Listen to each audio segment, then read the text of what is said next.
Requiem aeterna.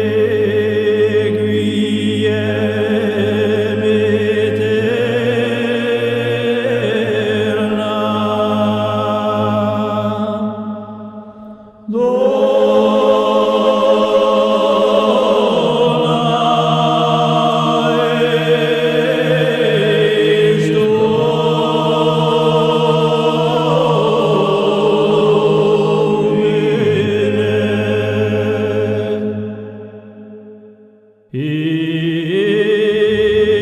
lux perpetua,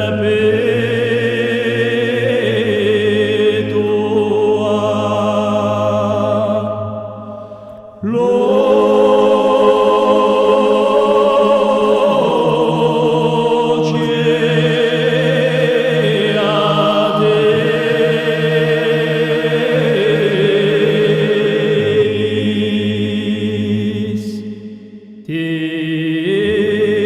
decetem nos Deus emseum,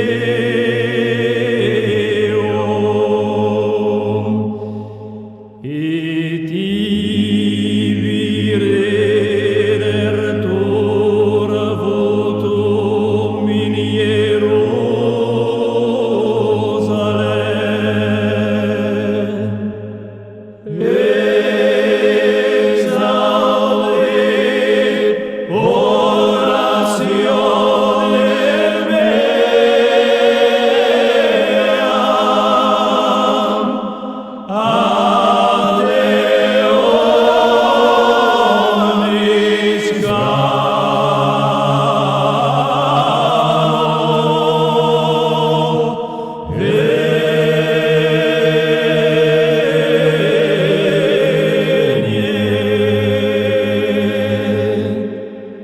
Requiem aeterna, dona eis Domine, et lux perpetua, loce a te.